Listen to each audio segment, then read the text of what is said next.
Hello दोस्तों, स्वागत है आप सभी का आपके अपने YouTube channel daily study analysis classes में। उम्मीद करता हूं कि आप सभी स्वस्थ होंगे और अपनी तैयारी को मजबूती प्रदान कर रहे होंगे। दोस्तों, हमारे यूट्यूब चैनल पर कुछ टेक्निकल प्रॉब्लम्स आ गए थे, जिसकी वजह से कोई भी वीडियोज अपलोड नहीं हो पा रहे थे। हम सभी उसके लिए क्षमा प्रार्थी हैं। आशा करता हूं कि आगे जो भी वीडियो सीरीज़ को हम लोगों ने प्रारंभ किया था वो लगातार अपलोड होते रहेंगे। आप सभी को मालूम होगा कि हम लोगों ने 3 पुस्तकों की एक रिवीजन श्रृंखला प्रारंभ की थी, एक क्रैश कोर्स के माध्यम से, जिसमें हम लोगों ने एडिटोरिया और स्पीडी और घटना चक्र की पुस्तकों को कवर किया है। इस पुस्तक में एडिटोरिया की हम लोग ने करंट अफेयर जो है वार्षिकांक उसे कवर करा है, जिसके 4 पार्ट्स को अपलोड किए जा चुके हैं। आज जो हम वीडियो लेकर आए हैं वो उसका पार्ट 5 है, तो आप वीडियो में बने रहे। आप जैसा कि बता दूं कि एडिटोरिया के अलावा हम लोगों ने स्पीडी की एक श्रृंखला को प्रारंभ करने का निर्णय लिया था, जिसमें स्पीडी के जो भी वन लाइनर होंगे वो और जो भी उसके एमसीक्यूज होंगे उसे हम लोगों ने कवर करने का प्लान बनाया है। तो और दूसरा है एक घटना चक्र की जो पुस्तक आती है जीएस पॉइंटर की। वनडे एग्जाम्स में ये सब पुस्तकें जो हैं वो काफ़ी इंपॉर्टेंट होती हैं, तो इसलिए हम लोगों ने इसे प्रारंभ किया है। तो जीएस पॉइंटर का जो हम लोगों ने ज्योग्राफी का सेक्शन, इंडियन ज्योग्राफी का सेक्शन उठाया है, जिसका एक वीडियो अपलोड किया जा चुका है। आप लोग सभी इन वीडियोज़ को प्लेलिस्ट के माध्यम से जो भी दिए गए हैं उसे आप एक बार चेकआउट जरूर करें। और इस वीडियो में हम लोग एडिटोरिया के जो भी करंट अफेयर्स है, जो अक्टूबर 2020 से अक्टूबर 2021 तक के जो भी करंट अफेयर्स को शामिल किया गया है इस पुस्तक में, उसे हम लोग शामिल कर रहे हैं। कई सारे ऐसे टॉपिक्स जो भी इंपॉर्टेंट टॉपिक्स हैं उसे हम लोगों ने कवर करा है, और आगे भी कई सारे वीडियोज़ के माध्यम से एग्जामिनेशन जो भी इंपॉर्टेंट है उससे पहले हम लोग कोशिश करेंगे कि इन सभी वीडियोज़ को समाप्त किया जा सके। और भी कई सारे पुस्तकों को हम लोग कवर करेंगे। धीरे धीरे आज के बारे में आप लोग को सूचना दे दी जाएगी। तो आज हम लोग एडिटोरिया के जो पार्ट 5 है उसे शुरू करते हैं, जिसमें हम लोग आज पुरस्कारों से रिलेटेड इंपॉर्टेंट डिस्कशन करेंगे। तो वीडियो में आप लोग अंत तक बने रहें, वीडियो को स्किप बिल्कुल ना करें, क्योंकि हो सकता है कि इसमें से कोई भी अगर पॉइंट आप मिस करते हैं एग्जामिनेशन में, आपके अगर एक भी सवाल गलत हो जाते हैं और जिसकी वजह से अगर बाहर आप हो जाते हैं, तो ये काफ़ी दुखद होगा और आप उस वक्त माथा पीट करके कुछ कर नहीं पाएंगे। तो आप लगातार बने रहें और काफ़ी इंपॉर्टेंट सेगमेंट होने वाली है। तो चलिए शुरू करते हैं, देखते हैं कि कौन सा पुरस्कार है। इसमें खेल से रिलेटेड पुरस्कार सबसे पहले दिया गया है, तो हम लोग उसके बारे में चर्चा करते हैं। सबसे पहला अवार्ड है आईसीसी का अवार्ड है। तो आईसीसी आप सभी जानते हैं इंटरनेशनल क्रिकेट काउंसिल है, अंतर्राष्ट्रीय क्रिकेट परिषद। ये हर साल सारे जो भी क्रिकेट से रिलेटेड जो आयोजन है वो करवाती है और अवार्ड्स भी ये प्रोवाइड कराती है। तो इसी में हम लोग देखते हैं कि जो आईसीसी का जो अवार्ड है वो किसे किसे मिला है। कई श्रेणियों में यह पुरस्कार मिलता है, तो हम लोग देखते हैं कि कौन कौन से ऐसे प्राइज मिले हैं किसे किसे। सबसे पहले देखते हैं ICC male cricketer of the decade. Decade है यहाँ पर, इसे आप ध्यान रखेंगे, डिकेड यानी कि दशक का जो सबसे बेहतरीन जो मेल क्रिकेटर है वो है विराट कोहली, जो भारतीय टीम से रिलेटेड है। भारतीय टीम के ये अभी वर्तमान में कप्तान है, जो कि वनडे और टेस्ट की कप्तानी करते हैं। हाल ही में इन्होंने T20 की कप्तानी छोड़ी है, जब इनका लास्ट जो है T20 वर्ल्ड कप सीरीज रहा है। तो ये आप ध्यान रखेंगे, ICC male cricketer of the decade, ये ओवरऑल है, ये किसी व्यक्तिगत श्रेणी का नहीं है, ये ओवरऑल है। टेस्ट हो, वनडे हो या T20 हो, या सभी के लिए पुरस्कार मिला है। नेक्स्ट देखते हैं ICC female cricketer of the decade, female, ये एलिस पेरी को मिला है। संभवतः ये इंग्लैंड की खिलाड़ी हैं, आप एक बार चेक कर लेंगे ये इंग्लैंड से है या ऑस्ट्रेलिया से है, एक बार ध्यान से देख लीजिएगा, मैं अभी शायद ध्यान नहीं कर पा रहा हूँ। नेक्स्ट देखता हूँ, हालांकि ये जो पुरस्कार है इसे कई और नाम से भी आपको एग्जामिनेशन में पूछा जा सकता है, जैसे कि ये जो male cricketer of the decade है उसे सर गैरफील्ड सॉबर्स अवार्ड भी बोलते हैं। तो सर गैरफील्ड सॉबर्स अवार्ड, तो इस नाम से भी आपको क्वेश्चन में दिख सकते हैं, तो आप इसे ध्यान रखेंगे। महिलाओं से भी रिलेटेड है, उसका नाम रकेल है वो फ्लिंट अवार्ड है, लेकिन ये ज़्यादा इंपॉर्टेंट तो नहीं है, लेकिन मेल वर्जन जो है वो काफ़ी इंपॉर्टेंट है, ये सर गैरफील्ड सोबर्स अवार्ड, इस नाम से भी पूछा जा सकता है या आईसीसी अवार्ड के नाम से भी पूछा सकते हैं, आप ध्यान रखेंगे। नेक्स्ट देखते हैं ICC male test cricketer of the year. जो टेस्ट क्रिकेटर है वो आप सभी जानते हैं कि टेस्ट में जो स्टीव स्मिथ है वो काफ़ी अच्छे खिलाड़ी हैं, तो इन्हें ये पुरस्कार मिला है, तो इसमें आप गेस कर सकते हैं। नेक्स्ट देखते हैं ICC mail ODI cricketer of the decade. ये विराट कोहली को मिला है, फिर से ये विराट कोहली को मिला है। ये है मेल ओडीआई क्रिकेटर, यहाँ पर एक कंडीशन आया है ओडीआई, यहाँ ओवरऑल है जो कि male cricketer of the decade है, यहाँ पर ODI cricketer of the decade है। तो ये ये पुरस्कार मिला है विराट कोहली को। ठीक है, ये हो सकता है यहाँ पर डिकेड ना हो करके ईयर हो, आप एक बार चेक कर लेंगे, मैं इसे चेक नहीं कर पाया हूँ, आप इसे चेक कर लेंगे और कमेंट बॉक्स में इसे ज़रूर बताएंगे कि ये डिकेड होगा या ईयर होगा। ठीक है, नेक्स्ट देखते हैं आईसीसी का जो सर्वश्रेष्ठ टी20 खिलाड़ी है वो पुरुष में राशिद खान को मिला। ये अफ़गानिस्तान के खिलाड़ी हैं, ये काफ़ी अच्छे गेंदबाज हैं और अफ़गानिस्तान से रिलेटेड हैं, तो काफ़ी नाम आप लोगों ने सुना होगा राशिद खान का, सर्वश्रेष्ठ टी20 खिलाड़ी।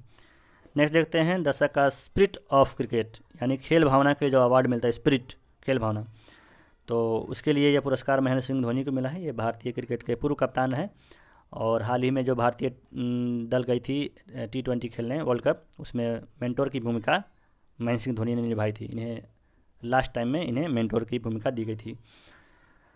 तो ये आप ध्यान रखेंगे, Mahendra Singh Dhoni spirit of cricket, ICC के ये अवार्ड से काफ़ी इंपॉर्टेंट है, आप इसको ध्यान रखेंगे। नेक्स्ट देखते हैं हम लोग विजन के अवार्ड दिए गए हैं। विजन कई सारे श्रेणियों में अवार्ड देती है, इसमें से आपको ईयरली अवार्ड मिलेंगे और इस साल जो कि 2020 में के लिए दशक के भी पुरस्कार दिए गए हैं। तो दशक के पुरस्कार भी इम्पोर्टेंट है और जो हमारे ईयरली जो पुरस्कार मिलते हैं वो भी इम्पोर्टेंट है। तो हम लोग देखते हैं कि किस किस खिलाड़ी को कौन कौन से अवार्ड मिला है। तो पहले देखते हैं leading cricketer in the world, Ben Stokes को मिला है लीडिंग क्रिकेटर, ये इंग्लैंड के खिलाड़ी हैं लीडिंग क्रिकेटर, यानी कि जो 2020 में बेन स्टोक्स का परफॉर्मेंस वर्ल्ड में बेहतरीन रहा है, विजन ने ये माना है। आप सभी को मैं बता दूं कि विजन जो है वो इंग्लैंड के ही एक क्रिकेटर रहे हैं, उन्हीं के नाम से एक पत्रिका भी जारी होती है, खेल से रिलेटेड है, और ये संभवतः 1889 से ये पुरस्कार दिया जाता है। तो आप थोड़ा ये इसका बैकग्राउंड ध्यान रखेंगे। विजडन पत्रिका जारी होती है और ये विजडन पत्रिका ही ये पुरस्कार प्रदान करती है। ठीक है, तो नेक्स्ट देखते हैं leading women cricketer. Women cricketer में बेथ मुनी जो कि ऑस्ट्रेलिया खिलाड़ी हैं, इन्हें यह पुरस्कार मिला है। नेक्स्ट देखते हैं टी20 cricketer in the world, T20 cricketer, ये है लीडिंग क्रिकेटर ओवरऑल मेल और फीमेल में बेन स्टोक्स और बेथ मुनी, ये है टी20, स्पेशली टी20 के लिए कायरन पोलार्ड को मिला है जो कि वेस्ट इंडीज़ के एक विस्फोटक बल्लेबाज हैं। तो ये आप ध्यान रखेंगे तीनों अवार्ड्स को, बेन स्टोक्स, बेथ मुनी और कायरन पोलार्ड। तो ये तो हो गया ईयरली। अब देखते हैं कि इसमें जो दशक के लिए पुरस्कार मिला है, लगभग 5 खिलाड़ियों को दशक के लिए पुरस्कार मिला है। इनमें से पाँचों नाम को हम लोग देखते हैं। सबसे पहले देखते हैं इसका जो नाम है विजडन अलमनाक सर्वश्रेष्ठ वनडे क्रिकेटर, तो सिर्फ वनडे के लिए दिया गया है, टेस्ट और टी20 के लिए नहीं। ओके, तो 70 के दशक के लिए, 1970s के लिए, 1970s का तात्पर्य यहाँ पर यह है कि 1970 से लेकर के 80 के बीच जो भी खिलाड़ी ने अच्छा परफॉर्मेंस किया उसे ये मिला है। तो इसमें से नाम है विवियन रिचर्ड्स का। विवियन रिचर्ड्स को 70 के दशक के लिए ये अवार्ड मिला है। विवियन रिचर्ड्स आप सभी जानते हैं ये वेस्ट इंडीज के खिलाड़ी हैं, जैसा कि पिक्चर में आप देख सकते हैं। तो ये काफ़ी विस्फोटक बल्लेबाज रहे हैं वेस्ट इंडीज़ के। 1975 जो कि वर्ल्ड कप पहला हुआ था इसमें, और इसके बाद जो 79 का वर्ल्ड कप हुआ था, इन दोनों गेम्स में ये जो विवियन रिचर्डसन ने काफ़ी अच्छा परफॉर्मेंस किया था, शायद इसी वजह से ये पुरस्कार मिला है और शायद मैं सही भी हूँ। तो 70 के दशक के लिए विवियन रिचर्ड्स को मिला है पुरस्कार। ठीक है, नेक्स्ट देखते हैं 80 के दशक के लिए। 80 मीन्स कह सकते हैं 80 से 90, 1980 से लेकर 90 के बीच ये पुरस्कार जो है कपिल देव को मिला है। कपिल देव हम सभी जानते हैं कि भारत के पूर्व कप्तान आ चुके हैं और भारतीय जो टीम थी जो 1983 वर्ल्ड कप जो जीती थी उसके ये कप्तान रहे हैं और इन्होंने काफ़ी अच्छी कप्तानी की थी और भारत को पहला विश्व कप का खिताब दिलाया था। तो ये काफ़ी इंपॉर्टेंट है। कपिल देव का, अगर कपिल देव से रिलेटेड एक काफ़ी इंपॉर्टेंट फैक्ट्स है कि इनका ओरिजिनल नाम कपिल देव नहीं है। इनका ओरिजिनल नाम, जो मूल नाम, अगर कभी एग्जाम्स में पूछ लिया जाए तो आप लोग ध्यान रखेंगे, इनका मूल नाम है रामलाल निखंज। तो जैसे सचिन तेंदुलकर आगे हम लोग चर्चा करेंगे, उनका नाम सचिन रमेश तेंदुलकर है, उसी तरह से रामलाल निखंज नाम है इनका, निखंज। तो आप लोग ध्यान रखेंगे रामलाल निखंज। तो ये काफ़ी इंपॉर्टेंट है। 80 के दशक के लिए इन्हें ये पुरस्कार मिला है कपिल देव। ठीक है, वैसे नेक्स्ट देखते हैं 90 के दशक के लिए। ये 90 का कहने का तात्पर्य है 90 से लेकर के 2000 के बीच में। ठीक है, तो ये सचिन तेंदुलकर मिला है। उस वक्त ये काफ़ी अच्छे फॉर्म में भी रहे हैं, तो आप इसे ध्यान रखेंगे सचिन तेंदुलकर। आप सभी जानते हैं कि जो भी क्रिकेट के बारे में अगर जानता हो तो वो सचिन तेंदुलकर नाम जरूर जानता होगा। तो सचिन तेंदुलकर भारत के और विश्व के काफ़ी महान खिलाड़ियों में से एक हैं। इन्होंने वनडे और टेस्ट में सर्वाधिक रन बनाया है और शतकों के मामले में भी अगर अर्धशतक की बात की जाए तो इस सभी में इनका जो रिकॉर्ड है वो काफ़ी अद्भुत है और इनसे अभी कई खिलाड़ी अभी काफ़ी पीछे हैं। तो इन सभी रिकॉर्ड्स में ये काफ़ी आगे हैं। विराट कोहली हालांकि काफ़ी आगे बढ़कर इसमें अपना योगदान दिया है। रिकॉर्ड अगर इनका कोई ब्रेक कर सकता है तो वो विराट कोहली है, ठीक है।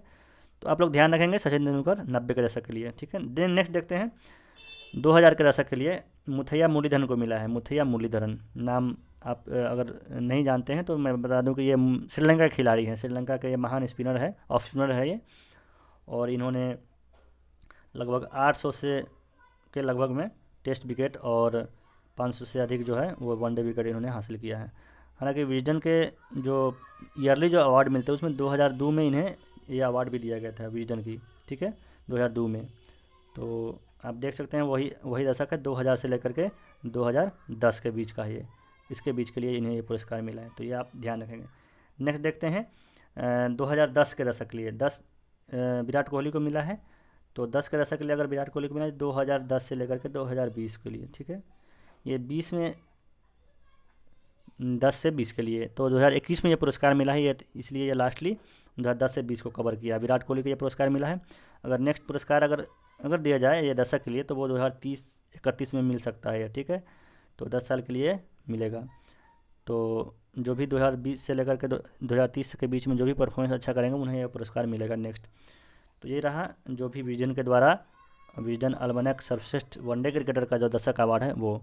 तो आप लोग इसको इन नामों को ज़रूर ध्यान रखेंगे, एग्जामिनेशन में कोई भी सवाल पूछा जा सकता है और थोड़ी सी लापरवाही आपको एक मार्क्स से वंचित कर सकती है। तो आप बार बार देखें, इसे रिवीजन करते रहें। नेक्स्ट देखते हैं हम लोग लॉरियस वर्ल्ड स्पोर्ट्स पुरस्कार है। लॉरियस ये जो पुरस्कार है the Laureus world sports academy के द्वारा प्रदान किया जाता है और सन 2000 में ये प्रारंभ किया गया था। तो आप लोग ध्यान रखेंगे ये पुरस्कार जो sir sports women of the year है, ये ओवरऑल स्पोर्ट्स की बात है, ठीक है। तो नाओमी ओसाका जो कि जापान की टेनिस खिलाड़ी है उन्हें ये पुरस्कार मिला है, और जो मेन में जो है ये पुरस्कार राफेल नडाल जो स्पेन के टेनिस खिलाड़ी हैं उन्हें ये पुरस्कार मिला है।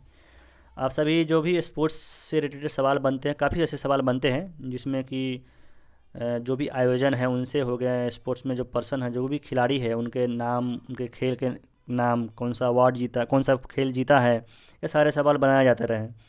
कई एग्जाम्स में देश से रिलेटेड जरूर सवाल बनाए जाते हैं। उसमें मैच करने के लिए आपको दिया जा सकता है, आपको वन लाइनर दिया जा सकता है। तो कई सारे ऐसे सवाल आजकल स्पोर्ट्स के कई सारे सवाल बनाए जाते हैं। तो आप लोग इसको ध्यान रखेंगे, इसको इजी वे में बिल्कुल नहीं लेंगे। यूपीएससी ने इस साल जो भी हमारे प्रतियोगी छात्र जो हैं वो अगर यूपीएससी का एग्ज़ाम दिए होंगे तो उन्हें ये एहसास हुआ होगा कि यूपीएससी ने इस बार काफ़ी अनएक्सपेक्टेड तरीके से स्पोर्ट्स से रिलेटेड 2 सवाल पूछ लिए थे। तो ये काफ़ी इंपॉर्टेंट हो गया है, कई एग्जाम्स में यहाँ से सवाल बनाए जाते हैं। नेक्स्ट देखते हैं आईसीसी का जो player of the month award है वो दिया गया है। कई सारे ऐसे खिलाड़ियों को ये पुरस्कार मिलते रहते हैं। ये इसी वर्ष प्रारंभ किया गया था ICC player of the month award. तो काफ़ी अहम ये पुरस्कार है क्योंकि ये जो पहला पुरस्कार जो है वो जनवरी में प्रारंभ हुआ था। तो इसका पहला पुरस्कार वो ऋषभ पंत को मिला था, ये एक भारतीय विकेट कीपर बल्लेबाज हैं, इन्हें ये पुरस्कार मिला था। तो इस दृष्टिकोण से ये काफ़ी महत्वपूर्ण है। उसके बाद के जो दो पुरस्कार है फरवरी और मार्च के लिए वो भी भारतीय को मिला है, रविचंद्रन अश्विन और भुवनेश्वर कुमार को। तो ये काफ़ी इंपॉर्टेंट है। उसके बाद अभी तक जो पुरस्कार मिले हैं मंथली वो उसमें एक भी भारतीय नहीं है। लास्टली अगर हम बात करें तो वो अक्टूबर महीने के लिए आसिफ अली को दिया गया, आसिफ अली को। तो आप देख सकते हैं कि इसमें अन्य कोई भारतीय नहीं है, लास्टली आसिफ अली है। तो आप जब भी एग्ज़ाम देंगे तो उसे लास्ट ईयरली और फर्स्ट जो है वो चूँकि भारत से रिलेटेड है तो आप ये नाम याद रखेंगे। अक्टूबर महीने के लिए आसिफ अली जो कि पाकिस्तानी खिलाड़ी है। मैं आपको बता दूँ जो आईसीसी का जो player of the month award है ये इंडिपेंडेंट वोटिंग के माध्यम से होती है। ये एक एकेडमी है, इंडिपेंडेंट वोटिंग एकेडमी है जो कि कई सारे उसमें फॉर्मर प्लेयर्स, जर्नलिस्ट और ब्रॉडकास्टर्स वगैरह जो भी होते हैं और क्रिकेट फैंस से भी जिन्हें ये इनवाइट किया जाता है। कई सारे ऐसे फैंस जो होते हैं जिन्हें ये इनवाइट किया जाता है कि आप वोट करें आईसीसी चैनल पे। आईसीसी का जो अपना एक साइट है वहाँ पर आपको जाकर के वोटिंग करना होता है। और ये जो पुरस्कार है वो ऑल फॉर्मेट्स के लिए है, ऐसा नहीं कि किसी इंडिविजुअल फॉर्मेट के लिए है, ये ओवरऑल फॉर्मेट के लिए, टेस्ट हो, वनडे हो या T20 हो। तो ये पुरुषों से रिलेटेड है। नेक्स्ट देखते हैं महिलाओं से रिलेटेड। महिलाओं से रिलेटेड अगर बात करें तो सबसे पहला जो अवार्ड मिला था जनवरी में वो मिला था शबनम इस्माइल को, जो दक्षिण अफ्रीका की खिलाड़ी हैं। तो पहला आप याद रखें और लास्टली याद रखें। लास्ट जो मिला है अक्टूबर महीने के लिए एल डेलनी को मिला है, जो कि आयरलैंड के खिलाड़ी है। चूँकि इसमें एक भी भारतीय नहीं है तो सवाल बनने की संभावना तो कम है, फिर भी आप ध्यान रखेंगे पहला जो है वो याद रखें और लास्टली जब एग्ज़ाम देंगे उससे लास्ट याद रखेंगे।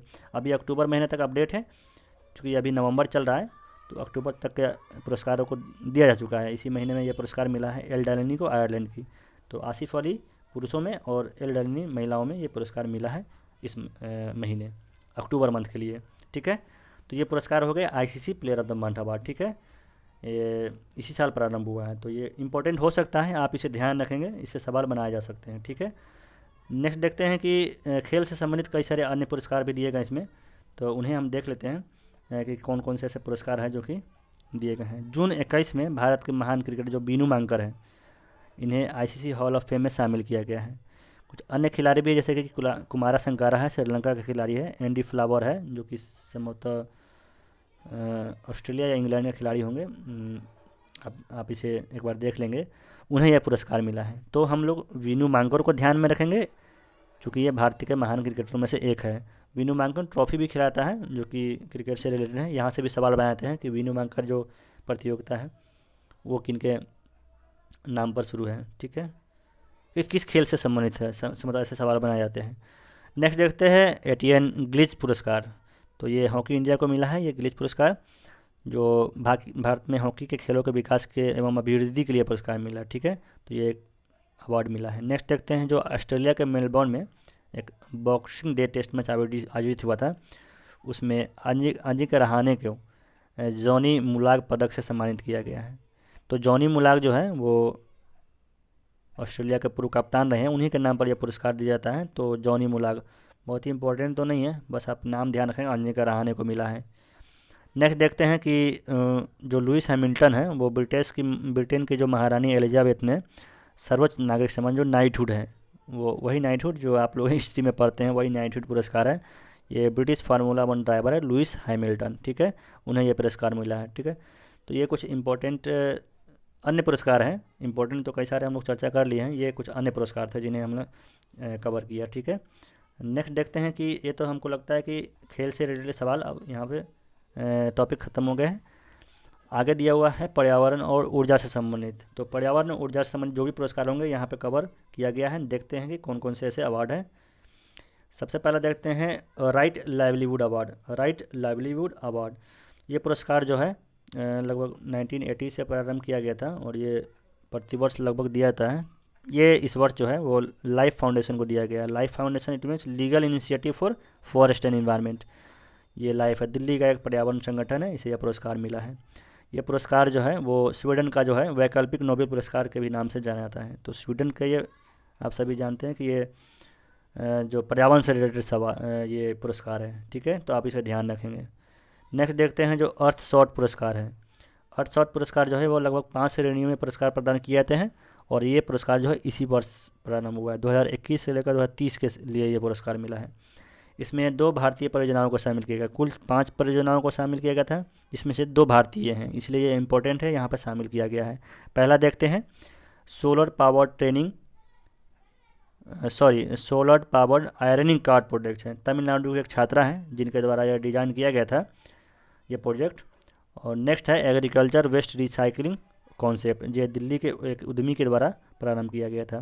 तो ये 2 जो प्रोजेक्ट हैं वो उन्हें ये 2 परियोजनाओं को ये अवार्ड दिया गया है। आपको मैं बता दूं कि ये जो यूएन का जो SDG गोल्ड है, सस्टेनेबल डेवलपमेंट गोल्स है, उनकी जो कैटेगरीज होती है उन्हीं में ये पुरस्कार दिया जाता है। ठीक है, तो ये इसमें 1 मिलियन यूरो दिया जाता है और ये रॉयल फाउंडेशन के द्वारा दिया जाता है।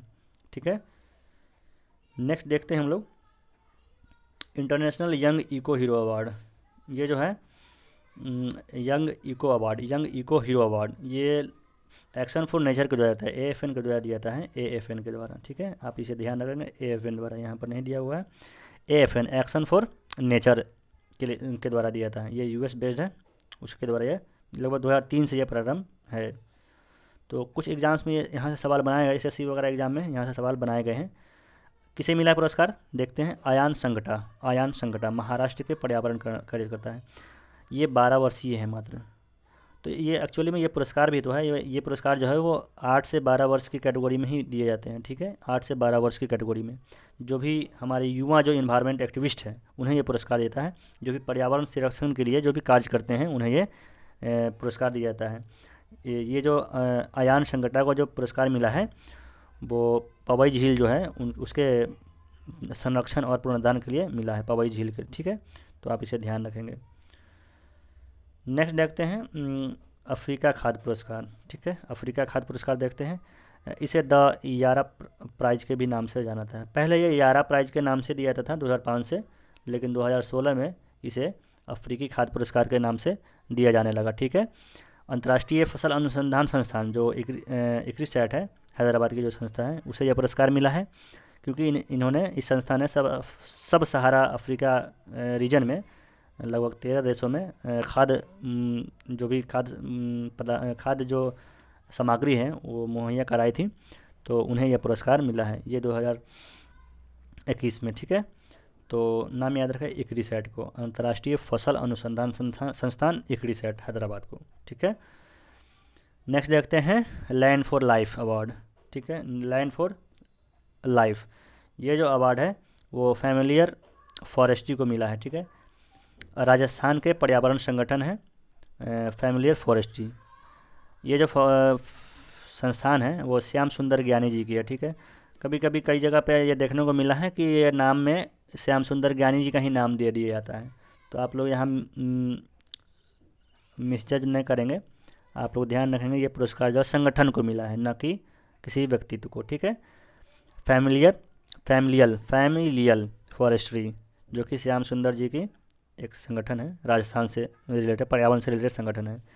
ये जो संस्था जो अवार्ड है जो संयुक्त राष्ट्र की संस्था है UNCCD, उसके द्वारा ये भूमि संरक्षण के लिए दिया जाता है, ठीक है, 2 वर्ष पर। 2021 में ये पुरस्कार जो है वो फैमिलियल फॉरेस्ट्री को, यहाँ से सवाल बनाए जा सकते हैं, ये थोड़ा इंपॉर्टेंट लग रहा है, आप इसे ध्यान रखेंगे, ठीक है। नेक्स्ट देखते हैं 67th नेशनल फिल्म फेस्टिवल के तहत जो इन्वायरमेंटल कंजर्वेशन से रिलेटेड जो सर्वश्रेष्ठ फिल्म है उसमें वाटर ब्यूरियल को ये पुरस्कार मिला है। ये अरुणाचल प्रदेश की फिल्म है जिसके निर्माता जो है शांतनु सेन है। हम लोगों ने अपने पिछले वीडियो में चर्चा किया था कि जो 67 जो राष्ट्रीय फिल्म पुरस्कार है वो 2 श्रेणी में, फीचर फिल्म में और हिंदी फिल्म में अलग अलग श्रेणी में मिला था, जो कि 1954 से ये पुरस्कार प्रारंभ किया गया था। तो हम लोगों ने चर्चा किया था इसके बारे में, ठीक है। अगर आप लोग को ध्यान होगा, हिंदी फिल्म में छिछोरे को यह पुरस्कार मिला था, छिछोरे को सुशांत सिंह राजपूत ने जिसमें अभिनीत किया था, स्वर्गीय सुशांत सिंह राजपूत। और जो फीचर फिल्म के लिए जो एक मलयाली फिल्म थी मरक्कर अराबिका डालिंते, ठीक है, सिम्हम, मरक्कर अराबिका डालिंते सिम्हम, ये आप नाम ध्यान रखेंगे, यहाँ से सवाल बनाए जा सकते हैं, ठीक है। तो लेकिन यहाँ पर चर्चा किया गया है कि जो पर्यावरण संरक्षण के पर जो फिल्म बनी है उसमें वाटर ब्यूरियल को ये पुरस्कार में, जिसके निर्माता जो है वो शांतनु सेन है, ये अरुणाचल प्रदेश की फिल्म है, ठीक है, ध्यान रखेंगे आप।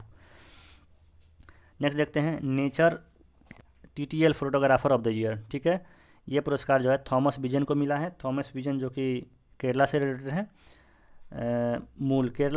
केरला के हैं वो, और इसे कनाडा के ये नागरिक हैं, ठीक है, थॉमस विजन। इन्होंने एक पिक्चर लिया था ओरंगोटन का और शीर्षक डाला था the world is going upside down. तो ओरंगोटन एक जानवर है जो कि चिंपांजी की तरह दिखता है, ओरंगोटन, तो उसी का पिक्चर उन्होंने लिया था और लिखा था the world is going upside down, ये शीर्षक था उनके इस फोटो का, ठीक है। तो ये पुरस्कार है थॉमस विजन को मिला है, nature TTL photographer of the year. Next देखते हैं जो भारत जैव विविधता पुरस्कार है वो साजी NM को मिला है। ये भी केरला से रिलेटेड है। इन्हें ट्यूबर मैन ऑफ केरला भी कहा जाता है, ठीक है। पालतू प्रजातियों के संरक्षण के लिए पुरस्कार दिया जाता है, भारतीय जैव विविधता अवार्ड।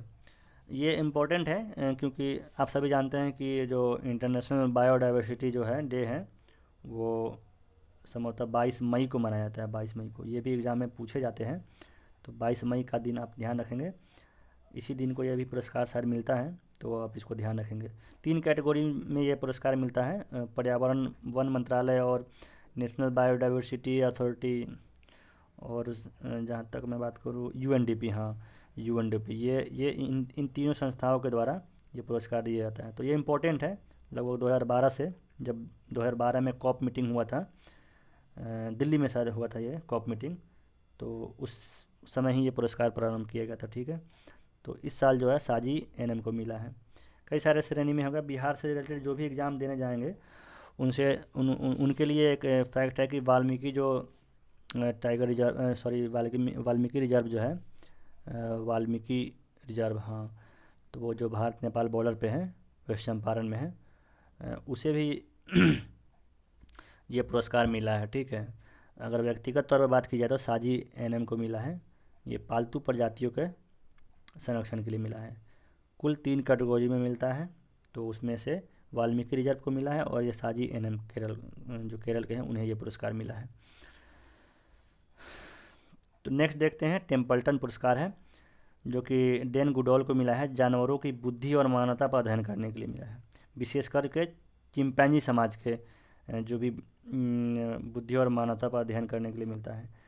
तो ये टेम्पल्टन पुरस्कार है, जेन गुडॉल को मिला। ठीक है, जेन गुडॉल को टायलर पुरस्कार भी मिला हुआ है इससे पहले। टायलर पुरस्कार आप सभी जानते हैं कि ब्रिटेन की एक काफ़ी महत्वपूर्ण पर्यावरण अचीवमेंट को लेकर के एक पुरस्कार दिया था, टायलर पुरस्कार। पिछले साल टायलर पुरस्कार एक भारतीय को दिया गया था, पवन सुखदेव जी को, जो कि यूनेप में, यूएनईपी में, यूनाइटेड नेशन इन्वायरमेंटल प्रोग्राम में गुडविल एम्बेसडर थे, उन्हें ये पुरस्कार मिला था, पवन सुखदेव। यहाँ से भी सवाल बनाए सकते हैं, हालांकि थोड़ा मैं लीक से हटकर बात कर रहा हूँ, कभी कभी थोड़ा इंटरलिंक करके भी सवाल दे जाते हैं। तो पवन सुखदेव हैं, इन्हें यह पुरस्कार मिला था। मैं इसलिए इसको शामिल किया हूँ क्योंकि ये पर्यावरण का एक तरह से नोबेल पुरस्कार है, टायलर पुरस्कार, चूँकि जेन गुडॉल को भी मिला है यह पुरस्कार, टायलर पुरस्कार, इसलिए मैंने यहाँ पर चर्चा करना उचित समझा। और ये जो टेम्पल्टन पुरस्कार के बारे में अगर बात करें तो ये अध्यात्म से रिलेटेड ये यहाँ पे अवार्ड मिलते हैं। जो भी जीवित व्यक्ति हैं जो अध्यात्म से रिलेटेड हैं उन्हें यह पुरस्कार मिलता है। 2012 में ये तिब्बती जो धर्मगुरु हैं दलाई लामा, उन्हें यह पुरस्कार मिल चुका है, दलाई लामा को। ठीक है, तो एक बार फिर से मैं बता दूँ, टेम्पल्टन पुरस्कार जेन गुडॉल को मिला है, ये अध्यात्म क्षेत्र में मिलता है, जीवित व्यक्ति को मिलता है। ठीक है, नेक्स्ट देखते हैं व्हिटली अवार्ड। व्हिटली अवार्ड को ग्रीन ऑस्कर के नाम से भी जानता है। ये पहली बार 1994 में दिया गया था, ये ब्रिटेन से रिलेटेड है। ओके, और यह पुरस्कार जो है इस साल भारतीय को मिला है, इसलिए इसमें शामिल किया गया। ठीक है, नुक्लू फोम को, नुक्लू फोम जो कि एक नागालैंड के पर्यावरणविद है। और भी अन्य 5 लोगों को मिला है, लेकिन नुक्लू फार्म जो एकमात्र भारतीय इसमें शामिल है, उन्हें यह पुरस्कार मिला है। उन्हें यह पुरस्कार बायोडाइवर्सिटी पीस कॉरिडोर की स्थापना के लिए मिला है। ठीक है, तो सवाल किसी भी तरह बनाया सकते हैं, तो आप लोग ध्यान रखेंगे, नुक्लूफोम नागालैंड के पर्यावरणविद है और इन्हें बायोडाइवर्सिटी पीस कॉरिडोर की स्थापना के लिए पुरस्कार मिला है। व्हिटली अवार्ड को ग्रीन ऑस्कर के नाम से भी जाना जाता है। ओके, नेक्स्ट देखते हैं कि कौन सा पुरस्कार है, अंतर्राष्ट्रीय रेंजर अवार्ड। ये जो अंतर्राष्ट्रीय रेंजर अवार्ड है वो IUCN और WCPA के द्वारा दिया जाता है। ठीक है, आप लोग सभी जानते हैं कि IUCN जो international union for conservation of nature है, और WCPA it means world commission on protected areas. तो ये जो 2 संस्थाएं हैं, इन संस्थाओं के द्वारा ये पुरस्कार दिया जाता है, अंतर्राष्ट्रीय रेंजर अवार्ड। तो ये पुरस्कार जो है वो कई सारे ऐसे व्यक्ति को दिया गया है, 10 टोटल व्यक्ति को दिया गया है, इसमें 2 भारतीय हैं। तो ये इन 2 भारतीयों के बारे में हम चर्चा करेंगे क्योंकि ये एग्जामिनेशन के पॉइंट ऑफ व्यू से इम्पोर्टेंट है। एक है महेंद्र गिरी। महेंद्र गिरी जो है वो उत्तराखंड का जो राजाजी टाइगर रिजर्व है उसके संरक्षण में जो विशेष योगदान देने के लिए इन्हें पुरस्कार मिला है। ठीक है, महेंद्र गिरी राजाजी टाइगर रिजर्व जो कि उत्तराखंड में है। तो इन्वायरमेंट में ये भी सवाल बनते हैं कि राजाजी टाइगर रिजर्व कहाँ है, तो ये उत्तराखंड में है। तो ये उत्तराखंड के हैं महेंद्र गिरी, इन्हें यह पुरस्कार मिला है, वहीं पर ये रेंज अधिकारी हैं। नेक्स्ट है सुंदरम सतीश, इसमें तो शामिल नहीं किया गया, मैंने इसमें ऐड ऑन कर दिया है, जो कि मन्नार की खाड़ी जो कि तमिलनाडु में है, उसका जो मरीन जो नेशनल पार्क है वहाँ पर ये रेंज अधिकारी हैं, सुंदरम सतीश जी, ये तमिलनाडु से रिलेटेड हैं। तो इन दोनों को ये अवार्ड मिला है, अंतर्राष्ट्रीय रेंजर अवार्ड। 10 लोगों को मिला है, वहाँ पर और भी अन्य जो 8 लोग हैं उनको मैं शामिल नहीं किया हूँ, वो भारत से रिलेटेड नहीं है, लेकिन जो भारत से रिलेटेड उन्हें मैं शामिल किया हूँ। ठीक है, नेक्स्ट देखते हैं, अभयारण्य में लाइफ टाइम सर्विस अवार्ड मिला है। यहाँ से जो भी पुरस्कार हैं वो बहुत ज़्यादा इंपॉर्टेंट तो नहीं है, फिर भी हम एक सरसरी निगाह से इसे देख सकते हैं। एग्जामिनेशन में आजकल कुछ भी सवाल बन जाते हैं। ठीक है, करंट अफेयर्स में कुछ सेगमेंट जो है जो कि कंटिन्यू वहीं से सवाल बनते हैं और वो काफ़ी मोस्ट फेवरेट होते हैं, लेकिन कभी कभी कुछ सवाल आ जाते हैं। अगर आप लोग इस सेक्शन से अगर ना भी करें तो बहुत सारे ऐसे स्टूडेंट हो जिनका यह सवाल छूट भी जाता है, लेकिन अगर आपको एक दो मार्क्स से अगर छंट रहे हैं तो उस वक्त इसकी आपको काफ़ी याद आएगी, काफ़ी मदद फील करेंगे उस वक्त काफ़ी एम्बेरस फील करेंगे कि मैंने ये सवाल कैसे गलत कर दिया। अगर पढ़ा होता तो बन जाता। कुछ सवाल हैं जो कि कुछ लोग छोड़ते हैं, कुछ लोग उसी से अपना रिजल्ट भी बना लेते हैं। तो देखते हैं कि अभ्यारण्य में जो लाइफ टाइम सर्विस अवार्ड है वो किसे मिला है। एस थियोडोर भास्करन को। एस थियोडोर भास्करन जो है यह पुरस्कार जो है नेचर फाउंडेशन के द्वारा दिया जाता है वन्यजीव संरक्षण के प्रति समर्पण के लिए। ठीक है, एस थियोडोर भास्करन को। नेक्स्ट देखते हैं एशिया पर्यावरण परिवर्तन पुरस्कार। ठीक है, वन्यजीव अपराध नियंत्रण ब्यूरो जो WCCB को है, ये इसे दिया गया है। ये 2020 का है। तो वन्यजीव अपराध नियंत्रण WCCB को दिया गया एशिया पर्यावरण परिवर्तन पुरस्कार। नेक्स्ट देखते हैं सुभाष चंद्र बोस आपदा प्रबंधन पुरस्कार। राजेंद्र कुमार भंडारी को ये व्यक्तिगत श्रेणी में पुरस्कार मिला है। ठीक है, तो ये पुरस्कार काफ़ी ध्यान रखेंगे आप। नेक्स्ट देखते हैं Cambridge energy research associate CERA के द्वारा प्रधानमंत्री मोदी को वैश्विक ऊर्जा और पर्यावरण नेतृत्व पुरस्कार से सम्मानित किया गया। ये थोड़ा इम्पोर्टेंट हो सकता है एग्जामिनेशन के पॉइंट ऑफ व्यू से कि ये जो CERA है एक संस्था है जो कि वैश्विक ऊर्जा और पर्यावरण नेतृत्व पुरस्कार प्रदान करी है, जिसमें प्रधानमंत्री नरेंद्र मोदी को यह पुरस्कार दिया गया है। यह पुरस्कार सतत विकास हेतु भावी ऊर्जा जरूरतों को पूरा करने के लिए जो प्रतिबद्धता जो है वो जो हमारे जो भारतीय प्रधानमंत्री है नरेंद्र मोदी ने दिखाई है, जिसके लिए उन्हें यह पुरस्कार मिला है। आप सभी जानते हैं कि पर्यावरण और ऊर्जा संरक्षण इन सभी क्षेत्र में भारतीय जो हमारे प्रधानमंत्री हैं वो काफ़ी एक्टिव रहते हैं और कई सारे ऐसे समिट्स में काफ़ी बुलंदी से इन सेक्टर्स में अपनी आवाज़ को आगे रखा है। भारत के तरफ से काफ़ी अच्छे तरीके से इन मुद्दों को उठाया है। तो आप इसे याद रख सकते हैं, वैश्विक ऊर्जा और पर्यावरण नेतृत्व पुरस्कार। नेक्स्ट देखते हैं wild life photographer of the year people choice award. ये रॉबर्ट इरविन को मिला है जो कि ऑस्ट्रेलिया से रिलेटेड है। इनकी जो एक बुश फायर वाली जो छवि थी उसी के लिए, बुश फायर से रिलेटेड इनकी जो शीर्षक थी वो छवि के लिए पुरस्कार मिला था। बुश फायर आप सभी जानते हैं जो कि ऑस्ट्रेलिया में अधिकांशतः जो आग लग जाते हैं जंगलों में, उससे रिलेटेड इनकी एक पिक्चर थी, तो उसी के लिए इन्हें यह फोटोग्राफर अवार्ड दिया गया है, wild life photographer of the year people choice award. Next देखते हैं wild innovator award. Wild innovator award जो है वो वाइल्ड एलिमेंट्स फाउंडेशन को द्वारा दिया जाता है, डॉक्टर कीर्ति के करंत को मिला है। ये पहली भारतीय और एशियाई महिला है। तो हो सकता है यहाँ से सवाल बनाया जाए। वाइल्ड इनोवेटर अवार्ड सतत विकास जो जलवायु परिवर्तन तथा वन संरक्षण की दिशा में बेहतरीन कार्य के लिए दिया जाता है। डॉक्टर कीर्ति के करंत को यह पुरस्कार मिला है, पहली भारतीय और पहली एशियाई महिला है। तो नेक्स्ट देखते हैं केरल के जो प्रोफेसर CNR राय हैं, उन्हें अंतर्राष्ट्रीय ENI अवार्ड दिया गया है। यह जो है एनर्जी का नोबेल पुरस्कार इसे कहा जाता है और ऊर्जा के अनुप्रयोगों और हरित हाइड्रोजन उत्पादन के कार्य के लिए उन्हें यह पुरस्कार दिया गया है। ठीक है, तो केरल के CNR राय को अंतर्राष्ट्रीय ENI अवार्ड। ठीक है, नेक्स्ट देखते हैं जो भारतीय चैम्बर ऑफ कॉमर्स है द्वारा इरेडा को ग्रीन ऊर्जा अवार्ड से सम्मानित किया गया है। ठीक है, इरेडा को, तो आप इसे ध्यान रखेंगे। नेक्स्ट देखते हैं जो बेंगलुरु स्थित जो है श्यामला गणेश, उन्हें जापान की इकेबाल, इट मीन्स जो फूलों की जो व्यवस्था की जो कला है उसके लिए यह पुरस्कार मिला है। जापान की सरकार ने ऑर्डर ऑफ राइजिंग सन से सम्मानित किया गया है बेंगलुरु की श्यामला गणेश को। फूलों की जो व्यवस्था की कला है उसके विकास के लिए जापान सरकार ने order of rising sun award Shyamala Ganesh को दिया है। ठीक है, नेक्स्ट देखते हैं डॉक्टर APJ अब्दुल कलाम वैज्ञानिक पुरस्कार। डॉक्टर अमित केसरवानी को कृषि विज्ञान में उनके महत्वपूर्ण योगदान के लिए पुरस्कार दिया गया है, डॉक्टर अमित केसरवानी को। ये डॉक्टर APJ अब्दुल कलाम वैज्ञानिक पुरस्कार है। ठीक है, तो ये पुरस्कार की जो हम लोग श्रृंखला है उसे हम लोगों ने यहाँ समाप्त कर लिया। नेक्स्ट है पत्रकारिता से रिलेटेड जो भी सेगमेंट्स है उसे हम लोग नेक्स्ट वीडियो में कवर करेंगे। हम लोगों ने अभी तक खेल से रिलेटेड पुरस्कार देखा और पर्यावरण और ऊर्जा से रिलेटेड सवाल देखा, सेगमेंट्स को कवर किया। तो इन सेगमेंट्स को आप लगातार रिवीजन में रखेंगे और यहाँ से अगर सवाल बनाए जाते हैं तो आप लोग ज़रूर अच्छा करेंगे। उम्मीद करता हूँ कि आप लोग इस वीडियो को एंजॉय कर रहे होंगे। आप सभी को ये वीडियो अगर सीरीज अगर हेल्पफुल लगेगी तो आप लोग कमेंट सेक्शन में ज़रूर बताएं कि ये कितना हेल्पफुल है। इसे और भी कंटिन्यू किया जाएगा। ये वीडियो सीरीज आगामी कई परीक्षाओं में ये काफ़ी मददगार साबित होने वाली है।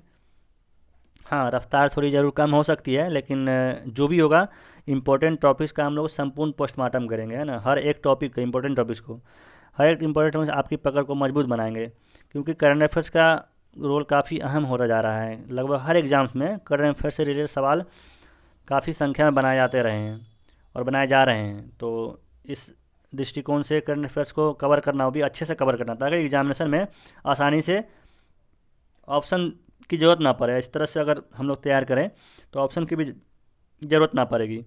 तो आप लोग वीडियो को ज़्यादा से ज़्यादा बार रिवाइज कर देखते रहें, और जो भी एग्ज़ाम्स आने वाले हैं उन सभी एग्ज़ाम्स में आप ज़रूर अच्छा करेंगे।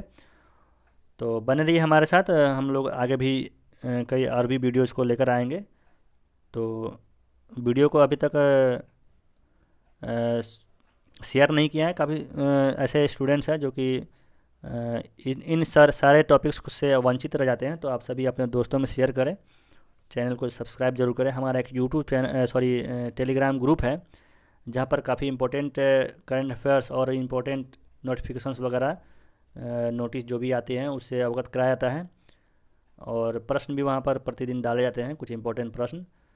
और जो भी ये सभी जो वीडियो जो आ रहे हैं उसके जो PDF फाइल है वो टेलीग्राम ग्रुप में दे दिए जाते हैं। तो आप लोग वहाँ जाएं और वहाँ पर प्रतिदिन न्यूज़पेपर वगैरह और सब आपको कुछ मटेरियल मिलेंगे। आप लोग देखें, पसंद आए तो आप लोग जुड़े रहिए, और अगर पसंद ना आए अगर तो आप उसे लेफ़्ट भी हो जाएं, कोई दिक्कत नहीं है। हम लोगों का प्रयास रहेगा कि आगे आने वाले जितने भी एग्ज़ाम्स में जो भी इम्पोर्टेंट सामग्री हो सके, लिस्ट बहुत कम से कम संख्या में, क्योंकि अभी यूट्यूब और टेलीग्राम वगैरह पे बहुत ज़्यादा सामग्रियों की भरमार है। तो नए छात्रों के लिए ये काफ़ी डेंजर जोन है।